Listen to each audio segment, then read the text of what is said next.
Okay, magandang hapon po sa inyong lahat. Ipagpatuloy po natin yung natirang episode. Hindi ho kasi tayo agad nakapag-continue dahil ho may walk-in na nagpagamot agaran and then nagpa-reading din po. Pero kung ito, Dark and Light Side of Life, episode 263, April 12 hanggang April 18. Kapag dumaan ito sa FYP ninyo, ibig sabihin, warning na po yan. Kailangan yung kumilos bago pa ang petsa na yan. Okay? So, sa gusto naman magpa-reading, message po kayo. Sa gusto din pong magpa-ritual, message lang din po kayo. Okay? So, ito. Itong deck na kinukuha ko ngayon at nababalasa, ito yung deck kung saan magsasabi kung ano yung problema at saan galing ang problema ninyo. Ba't kayo nagkakaroon ng problema? At ito naman yung mga possible solutions. So, tignan natin, okay? Sa gusto nga palang mag-request kung ito yung gagamitin habang nagre-reading, pwede din po. Sabihin nyo lang. Una, na pinanggalingan ng problema, 8 of Pentacles, trabaho. Pangalawa, the 3 of Pentacles, mga kaibigan at kakilala. Pangatlo, Judgment. Ito yung karma mo. Okay. So, dito, nagkakaroon ng maliwanag na sitwasyon. Kasi yung una is Pentacles, yung kalagitnaan is Pentacles. Ibig sabihin, pera. Yung problema ninyo ngayon ay pera. No? Pera para sa pamilya ninyo, pera para sa pera na hiniram mo, ginamit mo, at siguro yung mga pera nandoon sa kaibigan mo at nakakarma ka ngayon. Kung napapanood niyo yung healthy reading hanggang sa episode na ito, panoorin po niyo at pakisupport na rin po, follow, like, and share. Yung tinutukoy na pinanggalingan ng problema ninyo, this is the 8 of Pentacles, trabaho. Trabaho. So, kung may issue ka sa boss mo, may issue ka sa kaibigan mo, katrabaho mo, eto, dito yung tumatama, pera. Ibig sabihin yan, minamalas ka, may karma ka. So, ngayon, bakit ka nga ba nakakarma?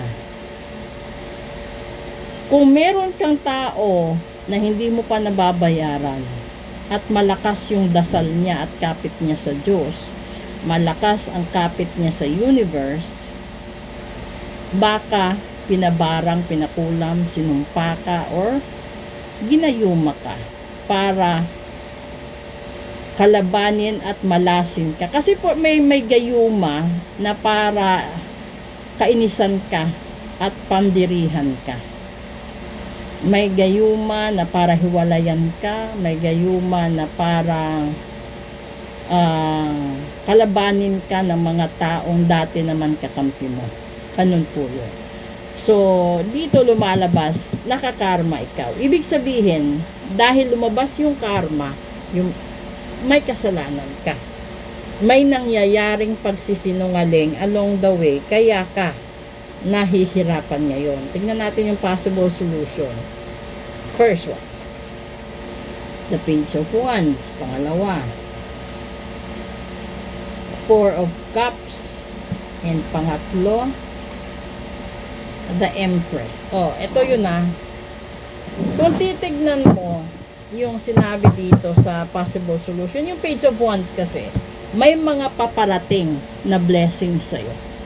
May paparating sana na blessings sa'yo. Kaso dumating yung 4 of Cups.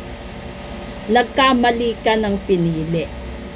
Sa 4 na ito, nagkamali ka ng choice. Kaya ngayon, yung nandito sa Empress na to, lumalabas, is parang naipit ka sa isang sitwasyon na dapat naman sana hindi. Kasi positive yung Empress yung Empress symbolizes fertility at symbolizes a powerful person. Kaso nga lang, hindi nag-fertilize yung blessings mo dahil mali ang pinili mo. Halimbawa, dun tayo sa pera. Kasi mas marami yung problema sa pera kaysa problema sa pag-ibig. May mga paparating na blessings.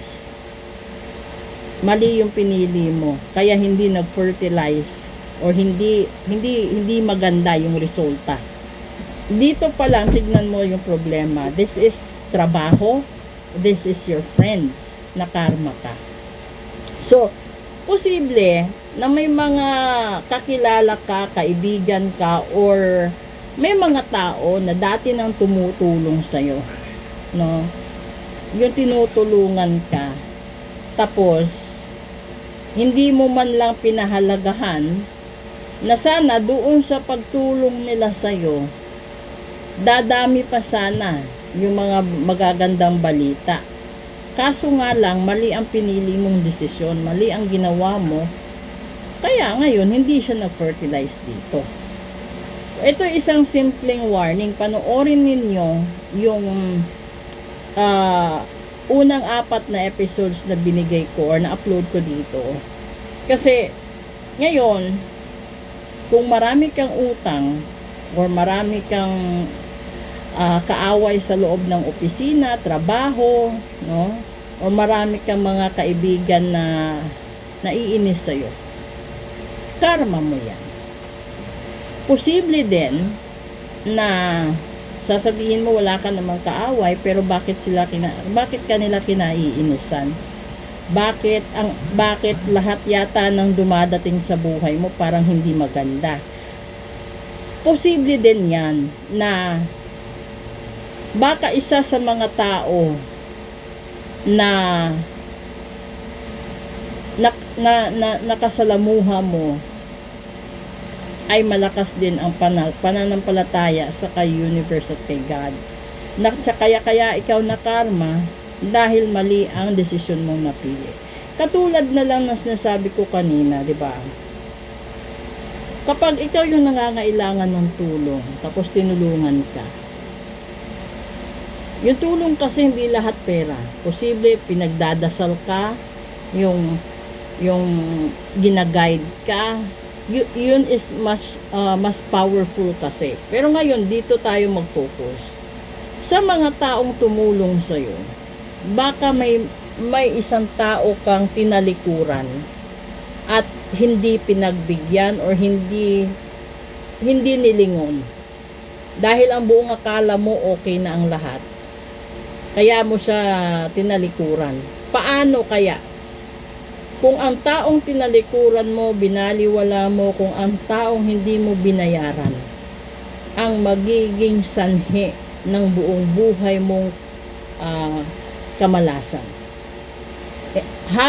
Kasi kung nararamdaman ninyo, umutang ka sa Bombay. Kapag umuutang ka sa Bombay, hindi ka nagbayad, uutang ka uli sa iba. Ibang Bombay na naman, hanggang sa maubos mo na lahat ng Bombay na dumadaan dyan sa lugar mo, hindi ka pa rin umuusad. Bakit? Kasi yung pera nila, dinadasalan nila, na kapag yung taong umutang is marunong magbayad, uunlad. Pero kapag yung taong umutang, hindi sila binayaran, hindi na uusad ang buhay. Ngayon, bilangin mo, ilang Bombay ang hindi mo binayaran, ilang tao ang hindi mo binayaran. Ilan sila? Sa peral pa lang yun. Hindi pa kasama yung karma mo sa taong tumulong sa'yo na pinagpalit mo sa iba. Or binaliwala mo siya kasi naniwala ka sa iba. Sa payo ng iba. Na yung nagpayo sa'yo, yun ang nagiging dahilan bakit hindi na nag-fertilize yung issue na ito. Ito ay part 1. Gagawa ako ng part 2 kasi kukulangin tayo. First time nagagawa ako ng part 2 dito. Abangan nyo yung part 2 at i-explain ko sa inyo kung bakit.